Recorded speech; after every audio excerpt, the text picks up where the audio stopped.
W tych obozach, bodajże Chińczycy Laogai na to mówią, według szacunków siedzi od 20 do 50 milionów ludzi. Jesteś w stanie sobie to wyobrazić? W takich obozach pracy? 50 milionów ludzi? Nie potrafię potwierdzić wiarygodności ani tego dolnego szacunku, 20, ani tego górnego, 50 milionów ludzi, bo nie ma żadnych danych na ten temat. Żadnych. Po drugie, jak zmieścić taką ilość ludzi w jakimkolwiek obozie? Ale że te obozy w ogóle istnieją, no to już dowody mamy. Prognozy demograficzne dla świata, i to jest najfajniejsze, demografowie to są cwaniaki. Żaden rozsądny demograf nie powie ci, w 2050 bądź 2100 roku na Ziemi to będzie tyle ludzi. Bo on wie, że na trafną prognozę ma mikroskopijne szanse. W Wielkiej Brytanii lekarze straszyli ludzi tym, że jazda pociągiem źle wpływa na zdrowie, bo trzęsie, bo jest hałas, bo można wpaść w depresję. Tu nawet nie chodziło o wypadki, że tam ktoś wpadnie pod pociąg, tak? Tylko że to jest generalnie szkodliwe dla pasażerów. Nawet w Lancecie, do dziś istniejące, znane w skali świata pismo naukowe, publikowano teksty, w których dowodzono głębokiej szkodliwości kolei.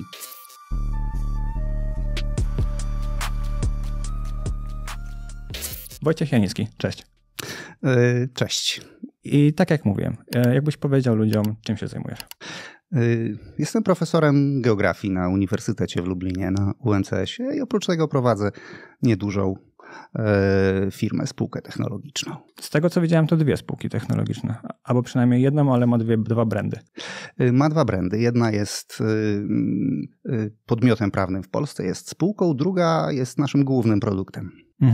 A czy może jeszcze zanim przejdziemy do naszego tematu głównego, to powiedziałbyś może czym się zajmują dokładnie te spółki? To bardzo niszowa rzecz.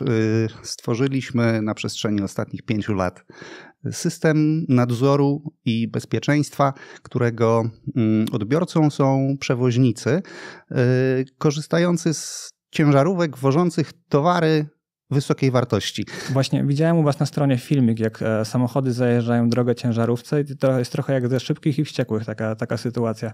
Zajeżdżają drogę i pewnie coś kradną z tej ciężarówki, prawda?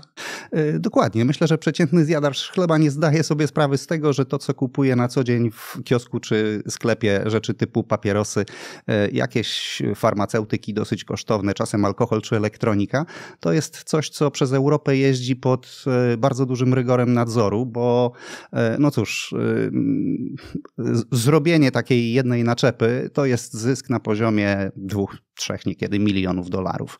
Zatem są całe wyspecjalizowane gangi, które starają się zrabować towar w transporcie, a my wyprodukowaliśmy taki system, który pozwala dobrze go pilnować. Czyli ta sytuacja ze Szybkich i Wściekłych, przynajmniej z tych pierwszych wersji, kiedy zajeżdżają drogę ciężarówką, to nie jest jakieś oderwane od rzeczywistości. To się często zdarza, rzeczywiście taki napad.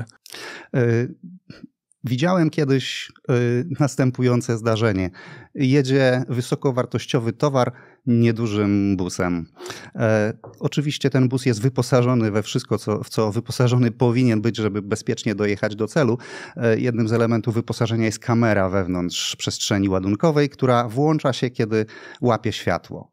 I nagle to światło w trakcie jazdy przy 90 na godzinę zostaje złapane i kamera widzi samochód, na którego masce stoi człowiek. Naprawdę? Prędkość 90 na godzinę. On właśnie się włamał, otworzył sobie drzwi na oścież, z tej maski przeskoczył do tego samochodu. Samochód jechał zderzak w zderzak z tym vanem.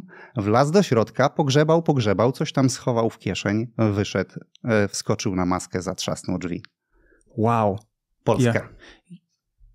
Teraz to mnie zszokowałeś, bo ja ostatnio oglądałem 2 pierwsze części Szybkich i Wściekłych i tak sobie, jak ogląda się taki film, to sobie patrzysz i ci ludzie łażą po tych samochodach i myślisz sobie, no to tak film akcji typowy, no to ludzie robią jakieś przedziwne rzeczy. Ale z tego, co mówisz, to się rzeczywiście coś takiego dzieje. No powiedz mi, dlaczego w przewozach wysokowartościowych ciężarówki, które je realizują, a raczej naczepy, mają na dachach wymalowane numery rejestracyjne literami wysokości na przykład 1,5 metra. Żeby z helikoptera dało się je czytać? Dokładnie. Dlatego, że kiedy dzieje się poważna akcja i system bezpieczeństwa reaguje i informuje Centrum Nadzoru o tym, że coś się dzieje, wtedy to Centrum Nadzoru po realizacji swoich podstawowych procedur, Często pierwszym elementem jest kontakt z kierowcą i pytanie: panie Kazimierzu, czy wszystko jest ok? Pan Kazimierz czasem nie wie, że coś nie jest ok, czasem wie, ale nie bardzo jest skłonny powiedzieć, bo ma pistolet przy skroni. No, cóż, to są spece. Ci ludzie wiedzą, w jaki sposób stwierdzić, czy odpowiedź jest prawdziwa, czy nie, i w ekstremalnych sytuacjach wysyłają helikopter, podając z dokładnością do kilku metrów położenie pojazdu. Helikopter z ludźmi w kamizelkach z długą bronią ma do 15 minut na dotarcie do celu i potem jest akcja jak z Mission Impossible. Wow. Tego kompletnie nie wiedziałem. I twój system, z tego co czytałem u ciebie na stronie, jest niezagłuszalny, bo podobno da się zagłuszyć te systemy, które im właśnie dzwonią na przykład na pomoc. To jest trochę jak z systemami komputerowymi wszelkiej maści i hakerami. To jest ciągła gra pomiędzy tymi, którzy tworzą zabezpieczenia, i tymi, którzy starają się je złamać. Ten system, który mamy, który stworzyliśmy, mogę śmiało z otwartą przyłbicą powiedzieć, jest najlepszym systemem w Europie. Czegoś takiego nie ma i nie jest to moja ocena, jest to ocena ludzi z kilku centrów monitoringu, którzy już to widzieli, już mieli okazję to przetestować i mówią: rany, jakim cudem wyście coś takiego zrobili. Ja oczywiście liczę się z tym, że w pewnym momencie ktoś wpadnie na pomysł, jak rozbić bank. Natomiast cóż, myśmy nie zamknęli działu IT. Ten dział IT wręcz rozbudowujemy, wiedząc, że wygramy naszą grę wtedy, kiedy będziemy stale się rozwijać, bo kto się nie rozwija, ten się cofa. Co cię w takim razie skłoniło do budowania systemów, których nie da się zagłuszyć, żeby bronić ciężarówki? To jest ciekawe, biorąc pod uwagę to, że jesteś profesorem na uniwersytecie. Życie jest zbiorem przypadków. To, że jestem profesorem na uniwersytecie, jest końcowym efektem długiej sekwencji zdarzeń, która doprowadziła do tego, że jestem tu, gdzie jestem, a przecież wystarczyłoby zmienić w przeszłości w mojej przeszłości jedno niewielkie zdarzenie. Byłbym zupełnie gdzie indziej. To jest mniej więcej to, co znamy z filmu Efekt Motyla. Gdzie taki łańcuch zdarzeń. Tak, gdzie coś, co zmieniamy 10, 15, 30 lat temu, powoduje, że po tych 30 latach jesteśmy w zupełnie innym i trudnym do przewidzenia miejscu. Także to też akurat był przypadek. Mówiąc krótko, usłyszałem od dobrego kolegi z branży takie pytanie: czy ty nie miałbyś ochoty zająć się czymś zupełnie innym? Mówię: nie, ja za bardzo lubię to, co robię. On mówi: no dobra, ale coś ekstra, po godzinach. Mówię: o co ci chodzi? I opowiedział mi w ciągu godziny kilka historii branżowych o transporcie, o problemach z nadzorem tego transportu, o tych zbójach, którzy te transporty łupią. Mówię: ale po co ty mi to wszystko opowiadasz? Przecież to w ogóle w żaden sposób się nie klei z tym, co ja w życiu robiłem i robię. Dlatego cię o to pytam. Sporo ciekawych rzeczy mam za sobą. A on mówi: wiesz, w gruncie rzeczy, żeby to popilotować, trzeba mieć łeb na karku, wyobraźnię, sporo chęci, dobrej woli i trochę jeszcze kompetencji, ale to ostatnie, nawet jeśli ci brakuje, to sobie dorobisz. Pomyślałem sobie: w sumie Boże, czemu ja całe życie muszę robić to samo? Bo całe życie zajmuję się edukacją w najróżniejszych jej odsłonach, od uczenia angielskiego, kiedy byłem jeszcze studentem, gdzieś na podlubelskich wioskach. Pozdrawiam wszystkich tych, którzy może gdzieś tam jeszcze mnie pamiętają sprzed lat z tamtych czasów. Przez uczenie w liceum, gimnazjum, na uniwersytecie, jakieś kursy edukacyjne, takie czy inne, studia podyplomowe, projekty edukacyjne. Czemu cały czas edukacja? Może można zrobić coś zupełnie innego. Zgodziłem się. No i cóż.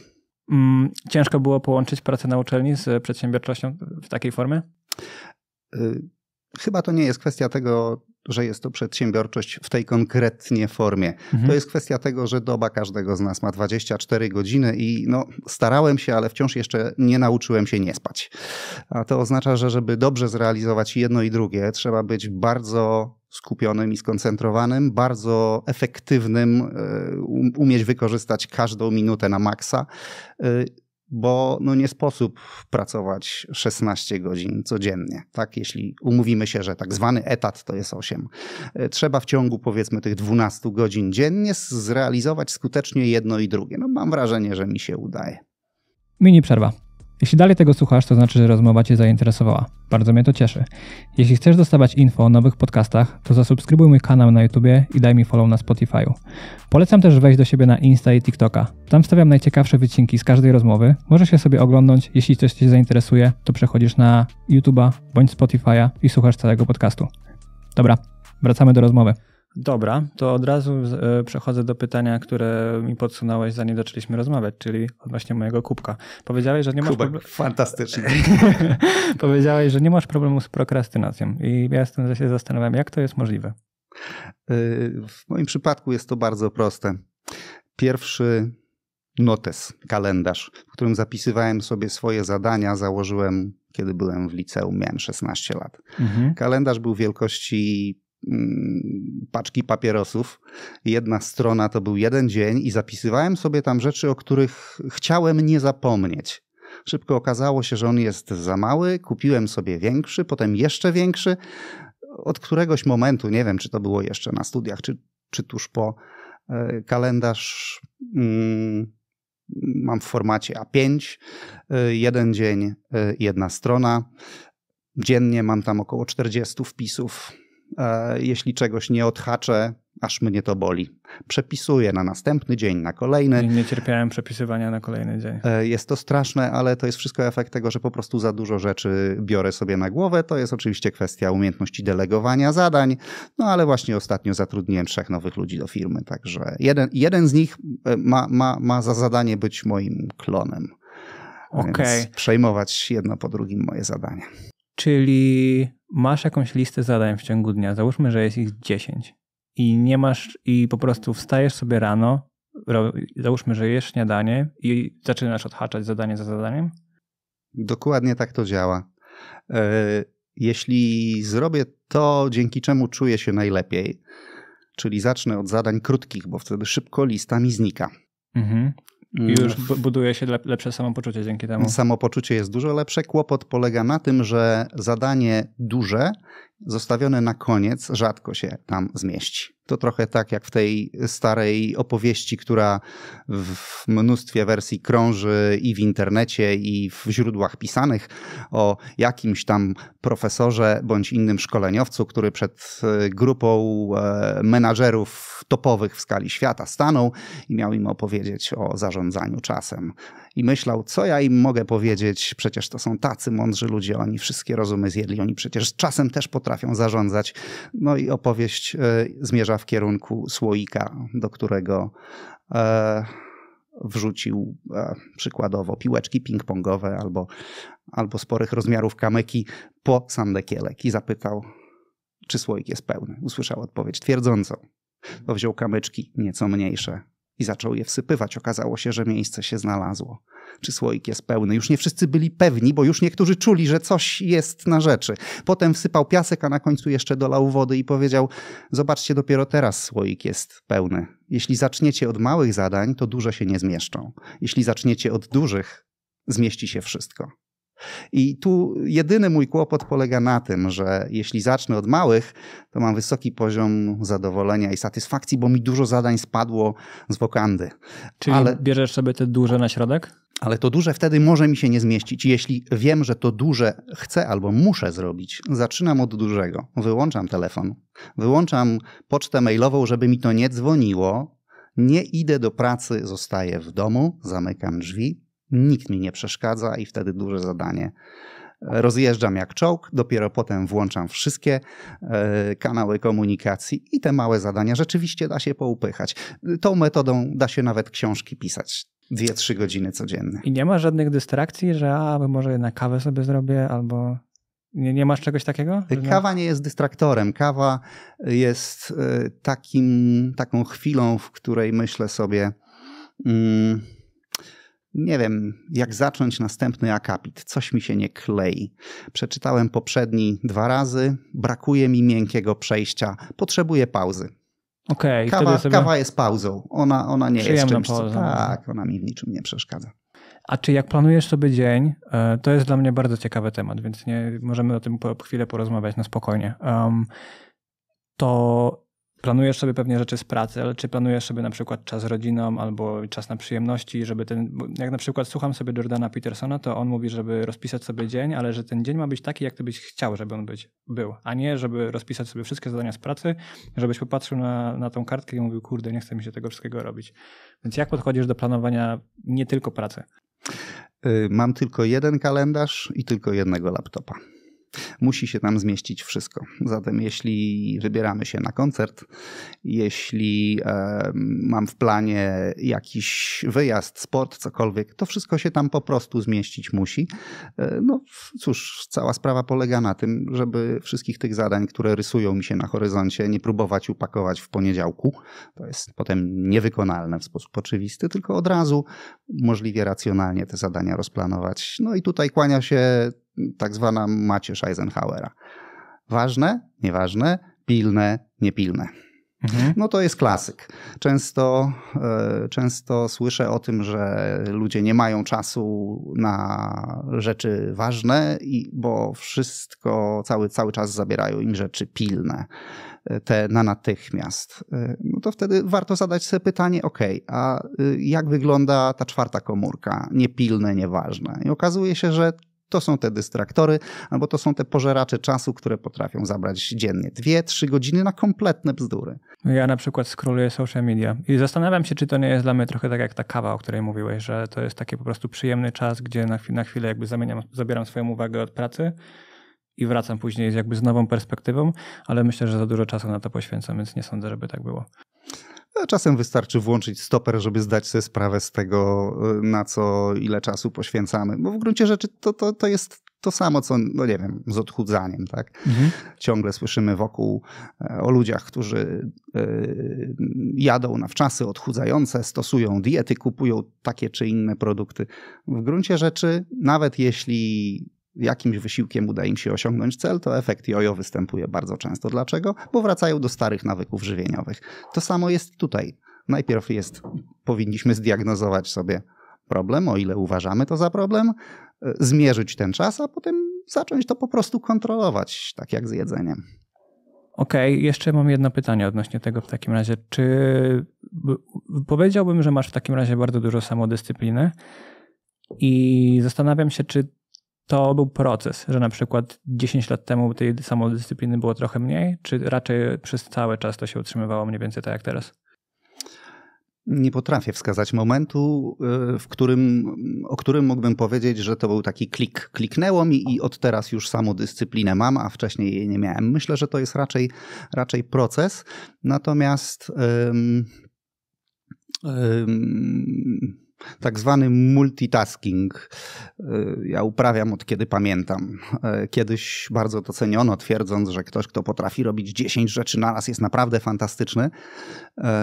Ja w gruncie rzeczy robię to do dziś, natomiast cały kłopot polega na tym, że w tej wielości zadań, które są przede mną, przed każdym z nas zapewne na co dzień, trzeba sobie wykroić takie mikrosloty, takie pudełeczka małe czasowe, w których to pudełeczkach koncentrujemy się tylko na jednym zadaniu.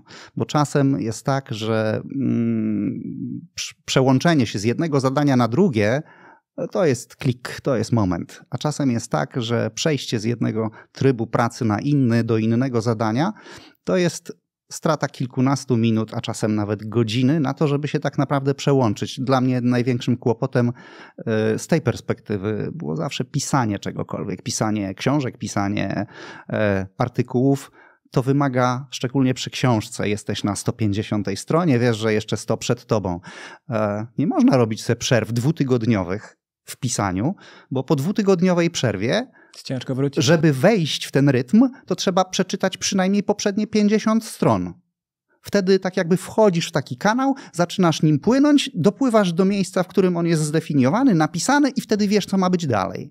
A przeczytanie 50 stron nie szybko, tylko ze zrozumieniem, to są 2 godziny. Przerwy w pisaniu nie mogą być dłuższe niż dzień, 2. A potem jak już piszę, nie ma sensu siadać na godzinę. Po godzinie dopiero się rozpędzasz. 3, 4, 5 godzin. To jest taki czas, który znika jak w dobrym kinie. Hop, hop i już minęło i masz kilka nowych stron napisanych. Bardzo fajny proces, szalenie to lubię.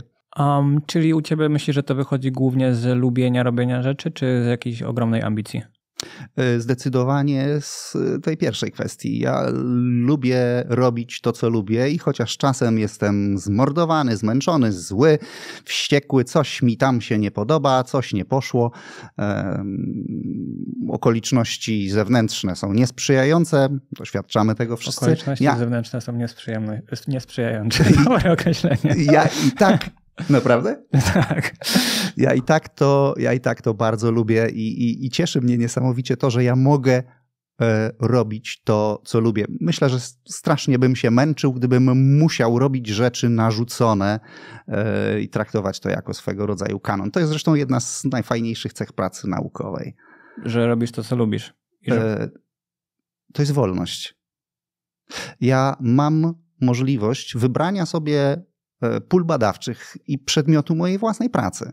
Jeśli stwierdzam, interesuje mnie to, niewiele o tym wiem, ja w ramach mojej pracy mogę poświęcić dziesiątki godzin na to, żeby się nauczyć, zgłębić, dowiedzieć, poczytać, co na ten temat pisali inni rok temu, 10, 50 czy 100, zastanowić się, a potem dojść do przekonania, że być może mam coś do dodania w tych właśnie zagadnieniach. Ja się zajmuję kwestiami natury społeczno-politycznej, więc nie jest to twarde. Tutaj bardzo ciężko o takie badania, jakie przeprowadzi chemik, fizyk czy biolog, a więc doświadczenie i konkretny wynik, który każdy inny biolog, fizyk czy chemik na świecie jest w stanie powtórzyć, jeśli autor badania swoją kuchnię pokaże. No, tak się właśnie w nauce robi. Badanie, które ktoś inny jest w stanie powtórzyć przy identycznych założeniach, jest badaniem prawdziwym. W naukach społecznych to jest miękkie, znacznie trudniej o takie rzeczy. Niemniej jednak mogę coś dorzucić. Teraz co dorzucam? To, co myślę i co wynika z moich badań. Mam wolność powiedzenia nie. Nie podoba mi się to, co napisaliście. Uważam zupełnie inaczej. Popatrzcie, mam na to dowody, takie czy inne. Ale to wszystko bazuje na twoich interpretacjach, czy jaki jest taki twardy dowód w tych naukach społecznych? Do najtwardszych dowodów w naukach społecznych należą badania oparte o pytanie ludzi o różne rzeczy. Ale wciąż to będą jakieś subiektywne opinie skala osób. mikro. W takiej sytuacji oczywiście zderzamy się zawsze z tym, czy respondent mówi prawdę, czy nie. Więc trzeba stworzyć takie okoliczności i zadać pytania w taki sposób, aby zminimalizować ryzyko, że odpowiedź będzie rzeczywiście nieprawdziwa. Albo są to badania w skali makro, a więc takie, gdzie bierzesz rocznik statystyczny albo inne źródło z masą liczb i w nich szukasz pewnych prawidłowości. I wychodzi ci, że jeśli A, to z dużym prawdopodobieństwem B. Także tutaj nigdy nie da się uzyskać czegoś tak twardego jak w naukach przyrodniczych. Tam jedna z podstawowych miar statystycznych, zwana współczynnikiem korelacji, czyli miara pokazująca siłę współzależności między dwiema rzeczami. Tak? Im więcej wypiję piwa, tym bardziej jestem pijany. No to jest oczywiste. Tam tego typu miara jest bardzo silna. W naukach społecznych to, co uważamy za bardzo silne, oni będą uważali za bardzo niską współzależność. Okej. Przejdźmy może w takim razie do tego przeludnienia, bo to jest temat główny naszego spotkania. Może zacznijmy od tego, że jaka jest definicja? Dlaczego ludzie się tego boją? Może od tego zacznijmy.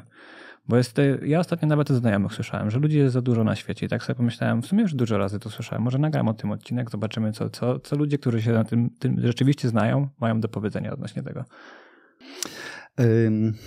Nie ma jednej definicji przeludnienia, jedynie słusznej. I to jest pierwszy kłopot rzutujący na wszystko, co zdarzy się dalej i o czym będziemy później rozmawiać.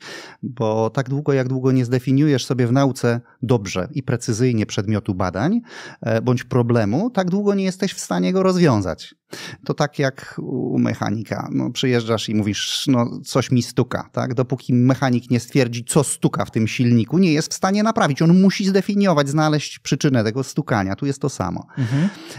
Do najczęściej użytkowanych definicji przeludnienia należy taka, kiedy mówi się, że obszar jest uważany za przeludniony, jeśli nie jest w stanie z tego, co sam wyprodukuje, wyżywić swoich własnych mieszkańców.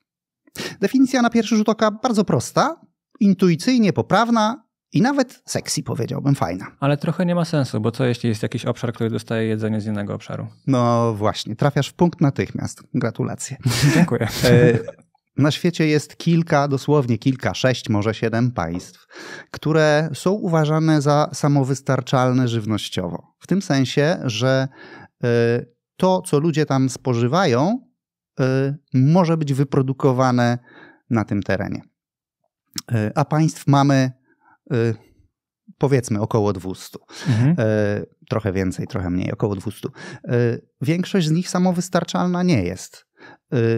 Pojedźmy sobie na Islandię. Bardzo bogate państwo. Przez wiele lat przed kryzysem 2008 roku pierwsze albo drugie na liście miejsc na świecie, gdzie żyje się najlepiej.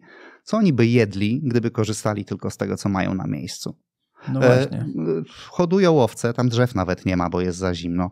To mieliby mięso tych owiec i mleko. Ryby ewentualnie. I ryby z oceanu wokół wyspy. I to jest wszystko. A jednak mają tam wszystko, uwaga, łącznie z pomarańczami i cytrynami, żeby było śmieszniej, nieimportowanymi. Oni je sami uprawiają w szklarniach, w których mają w zasadzie darmową energię ciepłych, geotermalnych wód tej wulkanicznej wyspy. Natomiast nie mają mnóstwa innych rzeczy, które muszą kupić. I teraz pytanie, czy Islandia jest przeludniona? Według poprzedniej definicji tak. Tak, oczywiście. Czy przeludniona jest Holandia? To jest, dodajmy, nie licząc jakichś pchełek typu Monako, najgęściej zaludnione państwo Europy. A jednocześnie produkuje znacznie więcej żywności niż potrzebuje. Jest eksporterem tej żywności. Można by powiedzieć, że Holandia zatem, gdzie mamy na kilometrze kwadratowym statystycznie 450 osób, nie jest przeludniona, a jednocześnie niektóre państwa środkowej części Afryki, gdzie poziom tak zwanej kultury rolnej, czyli umiejętności uprawiania ziemi, jest znacznie niższy, przy 30 osobach na kilometrze kwadratowym, a 15 razy mniej, jest przeludniona. I ja się z tym wszystkim w ogóle nie zgadzam. Z bardzo prostej przyczyny. To jest wszystko kwestia pieniędzy. I jest jeszcze druga sprawa, że teraz, żeby ci Holendrzy mogli uprawiać całe to jedzenie, to potrzebują maszyn. I być może te maszyny są produkowane gdzieś indziej. I oni by nie byli w stanie produkować jedzenia, jeśli jakiś inny kraj nie dostarczałby ich, załóżmy, traktorów. Dokładnie tak. Dorzućmy do tego chipy, mikroprocesory produkowane na Tajwanie chociażby. W Chinach pozrywane łańcuchy dostaw. Obecnie doświadczamy tego bardzo boleśnie. W Augsburgu słyszałem gdzieś ostatnio, stoi podobno 5000 świeżo wyprodukowanych ciągników MANa, których MAN nie może sprzedać, bo brakuje jednego chipa, którego nikt nie jest w stanie wyprodukować, a dotychczasowy producent im tego nie jest w stanie dostarczyć. Podobno to samo jest z samochodami w Stanach. Oczywiście. Do czego nas to prowadzi? Do stwierdzenia, że rozpatrywanie jednego kawałka, jednego fragmentu lądowego terytorium Ziemi i mówienie przeludnione albo nieprzeludnione jest zupełnie bez sensu w dobie globalizacji. W czasie, kiedy świat jest, jak niektórzy powiedzą, globalną wioską albo globalnym rynkiem, jednym rynkiem, gdzie każdy od każdego może kupić co tylko zechce, kierując się określonymi mechanizmami rynkowymi, choć nie tylko rynkowymi. To do jakiej definicji przeludnienia w takim razie dochodzimy? Myślę, że to nas może doprowadzić do tej definicji przeludnienia, która nie eksponuje zdolności żywieniowych określonego obszaru względem jego mieszkańców, tylko do takiej, która eksponuje, która zakłada po pierwsze długofalowe patrzenie na problem, a nie patrzenie w chwili obecnej i mówi o tym, że Ziemia, już globalnie patrząc jako planeta, jest przeludniona wtedy, jeśli zasoby, którymi w skali globalnej dysponujemy, wraz z upływem lat kurczą się na tyle szybko, że przyszłe pokolenia będą miały mniej niż my. Czyli to już można przewidzieć, że załóżmy za 10 lat będziemy przeludnieni, bazując na tym, jak zasoby się kurczą. Można by. Na pewno można by próbować, aczkolwiek to podejście też nie jest pozbawione wad. Popatrzmy na taką prostą rzecz. Czy 300 lat temu korzystaliśmy z ropy naftowej? Nie jestem w stanie odpowiedzieć na to pytanie. to ja podpowiem odpowiedź. Tak, korzystaliśmy nawet w starożytności, przy czym czy to starożytny Babilon, czy Egipt, tam używano ropy do smarowania osi wozów, żeby nie skrzypiały. Jako olej. Jako olej. Zużycie tej ropy wtedy było mikroskopijne. 300 lat temu w skali globalnej zużycie ropy było bliskie zera. Żyliśmy. Dziś korzystamy z ropy masowo, nagminnie, to główny surowiec energetyczny, zresztą nie tylko energetyczny, w przemyśle chemicznym też jest używany i jedyne, co jest naszym problemem, to brak naszej wyobraźni, bo my nie umiemy sobie wyobrazić świata bez ropy, a taki świat na pewno nadejdzie. Czy będzie to za lat 30, czy 50, czy 150, to tego oczywiście nikt nie wie, ale powinniśmy, w moim najgłębszym przekonaniu, być w stanie wykonać taką banalnie prostą operację myślową. Jak wyglądał świat 40 lat temu i jak wygląda dzisiaj? Świat bez internetu, bez komórek, bez klimatyzacji w samochodach i bez mnóstwa rzeczy, które są naszą codziennością. Jak popatrzymy na ten skok, to teraz wyobraźmy sobie, że od dziś za 40 lat skok będzie, uwaga, znacznie większy, bo mamy zwiększenie tempa zmian. Co roku to tempo jest wyższe. A więc za Czyli 40... funkcja wykładnicza się Dokładnie. dzieje. Zatem świat za 40 lat to jest świat, którego my sobie nie umiemy wyobrazić. I tylko dlatego cały czas się boimy o to, co będzie, jak się skończy ropa i cały czas myślimy sobie, rany, przy takim wzroście liczby ludności to na pewno zabraknie dla nas miejsca, a moim zdaniem na pewno nie zabraknie. To jest tylko kwestia tego, że wydarzy się coś, czego my dziś jeszcze nie wiemy. Okej, czyli lądujemy na tym, że nie ma definicji jednej sensownej przeludnienia? Czy jest jakaś aktualnie uzgodniona pomiędzy naukowcami i oni się zgadzają, to jest przeludnienie? Nie znam ani jednej definicji w naukach społecznych czy politycznych, co do której zgadzaliby się wszyscy naukowcy, żadnej. Ani taki termin pozornie intuicyjnie prawidłowo definiowany jak państwo. Czyli to jest aż tak abstrakcyjne? Jak naród, jak kultura. To są wszystko terminy, jak cywilizacja, które mają tak wiele definicji, że naukowcy nie są w stanie nawet dojść do porozumienia odnośnie tego, ile jest na świecie państw. Członków ONZ to się da policzyć, bo są wylistowani na stronie UN.org, tak? 193. Tyle tylko, że członkiem ONZ-u nie jest na przykład Watykan, a jakoś nikt temu państwowości, prawa do państwowości nie odmawia. Szwajcaria została członkiem ONZ-u w roku 2000 dopiero. Wcześniej państwem oczywiście była. Google mówi, że jest 195 państw. I do ONZ-u należy 193, ale to jest Google, więc też pytanie, w jaki sposób oni to określają. Jest taka publikacja, której autor pokusił się kiedyś o podanie liczby państw świata. Był na tyle uczciwy, że nie przedstawił wyłącznie swojej własnej perspektywy, ale przedstawił całą paletę kryteriów i do każdego z tych kryteriów dopasował liczbę, mówiąc, jeśli za kryterium przyjmiemy to tyle, a jeśli to tyle. Najniższa liczba, którą podał, 168. Najwyższa 287. Jak można się pomylić o ponad 110 jednostek, kiedy liczy się państwa na mapie? Okazuje się, że można. To jest właśnie kwestia tego, że nawet byt państwowy jest czymś subiektywnym. Z narodami jest jeszcze dużo, dużo trudniej. A tym bardziej jest trudniej z przeludnieniem w tym wypadku. Z przeludnieniem też nie jest łatwo, chociaż tutaj bardzo często mówi się tak, że jeśli przyjmiemy, że żeby utrzymać jednego człowieka bez utraty jakości życia przyszłych pokoleń, potrzebne jest 0,5 hektara na przykład powierzchni biologicznie czynnej, a więc takiego obszaru, który jest produktywny, z którego możemy korzystać. Ale tak? Dzisiaj. I chodzi o to, aby w przyszłości tak też to wyglądało i żebyśmy nie zużyli za dużo. No i powstają obliczenia, z których wynika, że na świecie powinno mieszkać nie więcej niż jakieś 3 miliardy ludzi. To jest środek tego naukowego nurtu. Najczęściej ludzie mówią tak, ale uwaga. Są tacy, którzy mówią, że nie 3, tylko 2 miliardy. Są tacy, którzy mówią, że nie, 2 to też za dużo. Miliard to jest maksimum i przekroczyliśmy to blisko 200 lat temu. A na drugim biegunie są tacy, którzy mówią nie. Bez problemu 15, bez problemu 40, bez problemu 80, a nawet 100 miliardów ludzi I zobacz, jak ogromny jest tutaj rozrzut. 100 miliardów, ale na przestrzeni długiego czasu, prawda? Nie dzisiaj. Jeśli mielibyśmy dojść do 100 miliardów za na przykład 300 lat albo 500, zdaniem tej grupy naukowców nie ma żadnego problemu. Jakich używają argumentów? Podam jeden prosty przykład. Lat temu 50 nie mieliśmy na świecie niemal żadnych sztucznych wysp.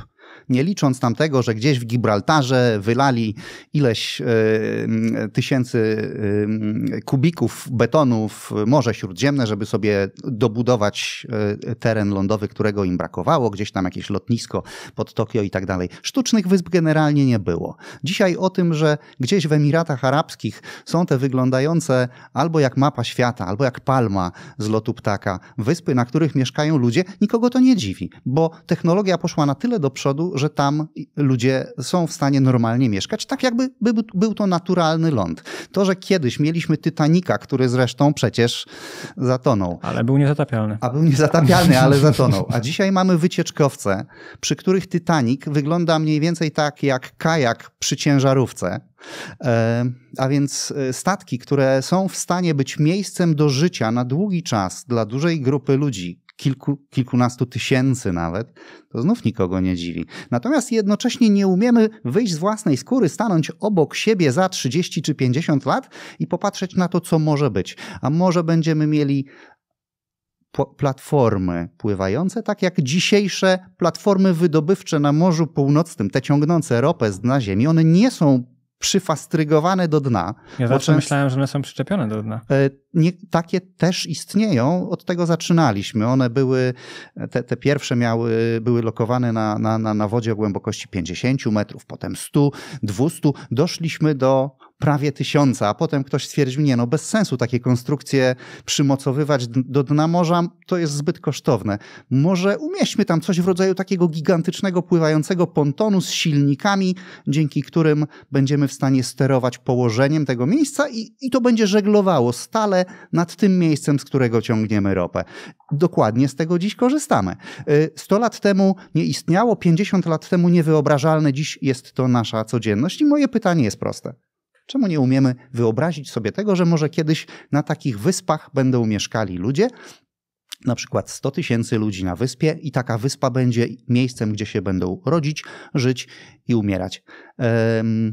Wydaje mi się, że jest jakieś takie negatywne przekonanie do ludzi. Że często słyszę na przykład, że ludzie są zarazą tego świata i że to przez ludzi zmieniamy klimat i że wszystko się zawali i że będzie nas za dużo, że jesteśmy zarazą, że wycinamy lasy i po prostu jesteśmy rakiem tej ziemi. Wydaje mi się, że to jest tak jakby korzeń tych przekonań. I z takiej perspektywy wychodząc jest ciężko wyobrazić sobie, że wymyślimy jakieś genialne innowacje, które rozwiążą wszystkie problemy. Nie szukałbym panaceum, w to też nie wierzę, że jeden wynalazek zmieni wszystko, ale tak naprawdę wynalazków mamy na co dzień bardzo, bardzo dużo. Niektóre zapisy jakichś ksiąg patentowych w urzędach patentowych są śmieszne. Kiedyś to studiowałem wtedy, kiedy rejestrowaliśmy własny znak firmowy i nasze produkty. Niektóre rzeczy są ekstremalnie śmieszne, inne bardzo dziwne, trudne. Część z nich przekłada się na fantastyczne wynalazki, z których wszyscy korzystamy i to będzie się działo. Natomiast zgadzam się z tym, o czym powiedziałeś przed chwilą, czyli z tym, że my tak naprawdę w sposób radykalny zmieniamy to, jak wygląda życie na planecie. I do tego miejsca zgoda. To, z czym ja się nigdy nie zgadzam, to kiedy ludzie mówią, że my zniszczymy planetę. My planety nie zniszczymy, my jesteśmy na to za mali. My możemy najwyżej utrudnić życie samym sobie albo przyszłym pokoleniom, jeśli coś zepsujemy za bardzo, jeśli coś zniszczymy. Rzeczywiście giną gatunki, ale uwaga. One zawsze ginęły. 600 milionów lat temu było wielkie wymieranie, wcale nie jedyne w geologicznej historii Ziemi, jedno z 7 wielkich wymierań znanych dzisiejszym geologom. O człowieku nikt wtedy nawet nie słyszał, bo przecież Homo sapiens się pojawił kilka milionów lat temu zaledwie, a my mówimy tu o 600 milionach. Ziemia się zmieniała, Ziemia była zlodowacona wielokrotnie, Ziemia była gorąca wielokrotnie. No przecież dlaczego my dziś w Polsce mamy węgiel? Dlatego, że Polska kiedyś leżała zupełnie gdzie indziej, leżała w strefie równikowej. Kontynenty się przemieszczają, tego uczymy przecież dzieci w szkole, dzieci to wiedzą. Dzieci wiedzą, ja już nie. To jest ciekawy efekt tego, jak bardzo mało użyteczna jest czasem ta wiedza, którą nam się kładło do głów przez lata i my kładziemy kolejnym pokoleniom, rzecz jasna. Zatem Polska kiedyś była w strefie równikowej. Tam się wytworzyły pokłady tych substancji organicznych, które przez tych 300 milionów lat po pierwsze przetworzyły się, przepoczwarzyły, skamieniały, uprośmy to, w węgiel. To nie są drzewa a Polska stare? Przejechała do nas. Tak, to są stare, dokładnie rzecz biorąc to skrzypy, widłaki, paprotniki. Biolog nie powiedziałby, że to drzewa, to inna linia. Ale coś w stylu drzew. Coś w stylu drzew. Duże. Z perspektywy takiego człowieka jak ja, to były drzewa. Tak jest.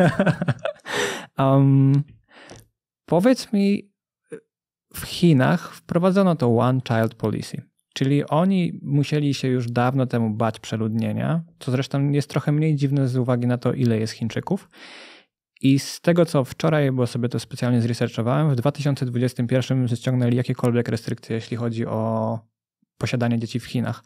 Czyli jeśli oni to wprowadzili, spróbowali coś z tym zrobić i z tego, co wiem, całkiem nieźle im się udało ograniczyć populację chińską, to czy to przyniosło jakieś pozytywne skutki, czy raczej to uważają to za klęskę? Orientujesz się, jak to wyszło u nich? Ta polityka to był dramat niestety od samego początku. W momencie, kiedy Mao Tse-tung w 1976 roku zmarł, Chiny pod zupełnie nowymi rządami zaczęły się ekonomicznie powolusieńku otwierać na świat.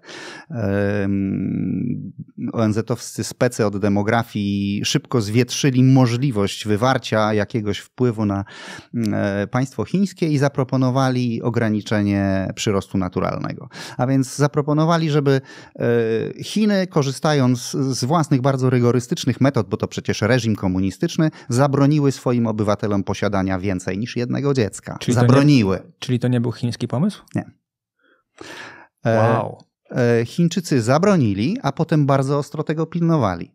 Jak miałeś jedno dziecko, dostawałeś wszelkie bonusy, tam pieluchy gratis, miejsce w przedszkolu i premia w pracy. W momencie, kiedy rodziło ci się drugie dziecko, wszystko to ci zabierali, jeszcze cię obciążali opłatami karnymi za posiadanie drugiego dziecka. To jest pikuś. Wymuszane aborcje, nocne naloty na wioski gdzieś tam poza obszarami miejskimi, z aborcjami nawet w 8. czy 9. miesiącu ciąży i obowiązkową sterylizacją, plus masa dzieci zabitych przez własnych rodziców, utopionych w wiadrze wody w rzece, w najlepszym razie podrzuconych do przytułku. Dlaczego? Bo chcieli mieć, uwaga, szansę na syna.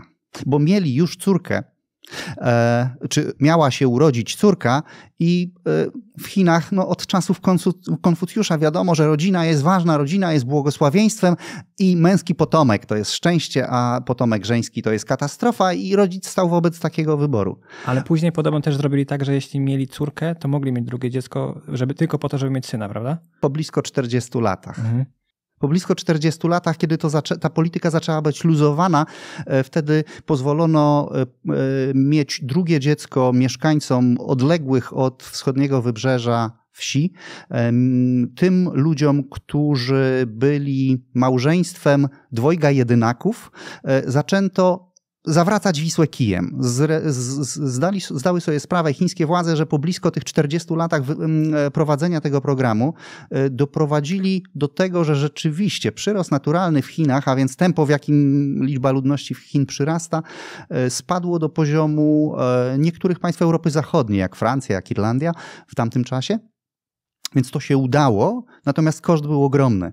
Specjaliści szacują, że przez te 40 lat nie narodziło się około 100 milionów dzieci z różnych powodów.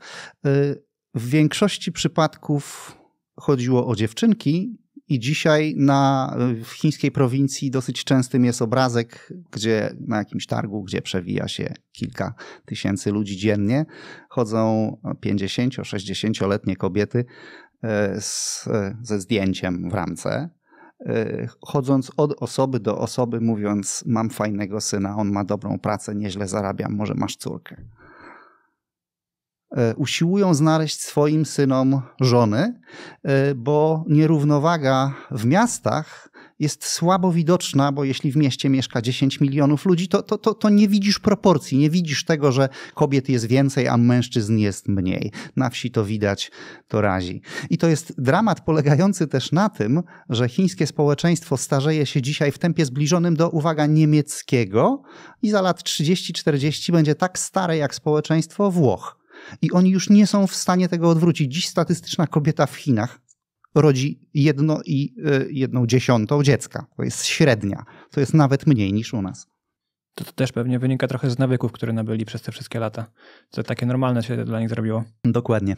Przyzwyczaili się do czegoś, to stało się ich codziennością, a teraz władze usiłują namówić ich z powrotem na coś innego zupełnie. I to jest niestety przekleństwo naszych czasów, kiedy władze w bardzo wielu państwach, bo nie tylko Chin to dotyczy, myślą, że znają tak dobrze mechanizmy społeczne, że nie muszą tego w ogóle z naukowcami konsultować, wymyślają jakieś programy. Te programy najczęściej są kosztowne, w ogóle nie działają, przynoszą mnóstwo negatywnych skutków, a potem po pewnym czasie ktoś przychodzi i mówi, to chyba jednak był błąd, zróbmy inaczej i wprowadzają kolejną idiotyczną politykę. Czyli to nie było uzgadnione z naukowcami?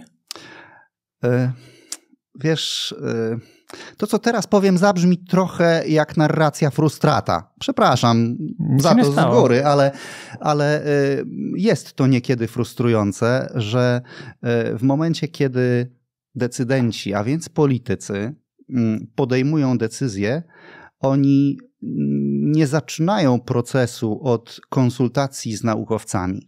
W najlepszym razie zaczynają proces od konsultacji z tymi naukowcami, którzy powiedzą im to, co oni chcą usłyszeć. I potem to wdrażają, podpierając się tymi nazwiskami.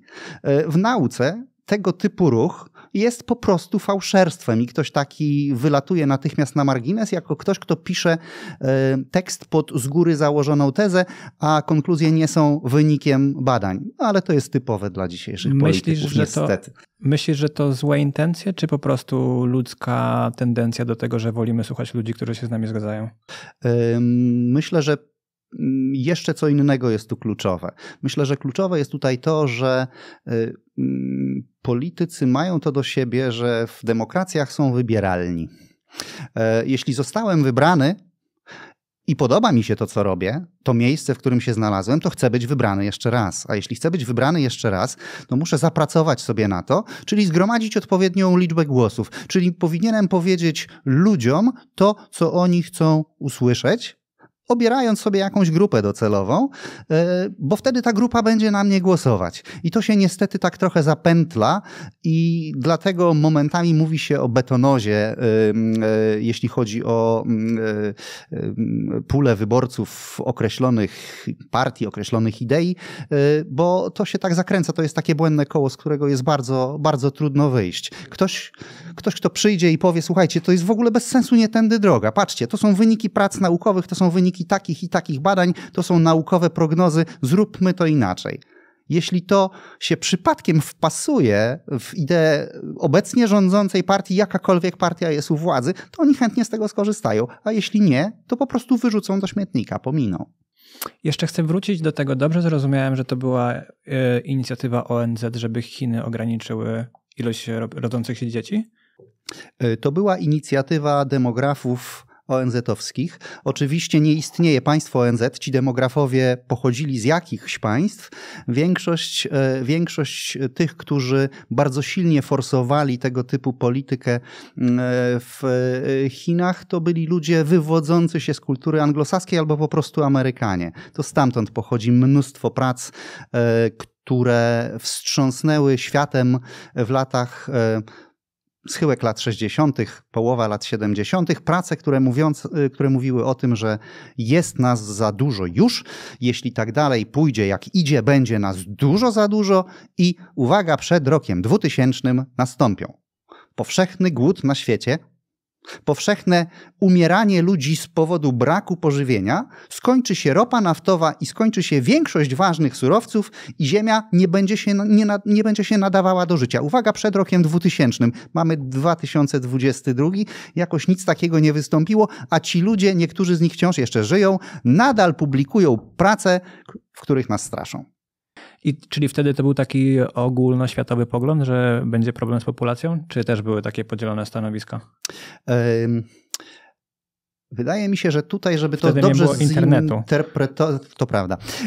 Żeby to dobrze zinterpretować, musimy poczynić drobną wycieczkę w kierunku konstrukcji ludzkiej psychiki i ludzkiego mózgu. Mamy to do siebie, jeśli mogę. Jasne. My mamy to do siebie, że jeśli słyszymy wiadomość pozytywną, to nie zawieszamy na niej oka ani ucha. A jeśli jest coś groźnego, to jest oczywiście newsem dnia we wszystkich serwisach informacyjnych i na tym się skupiamy, temu poświęcamy uwagę, to w nas się zagnieżdża i zakopuje.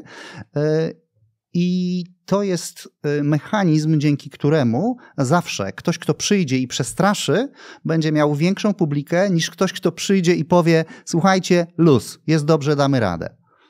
Bo nie trzeba być przygotowany na coś, co jest w porządku. Trzeba się przygotowywać na jakieś zagrożenia i dlatego bardziej chyba ich szukamy, prawda?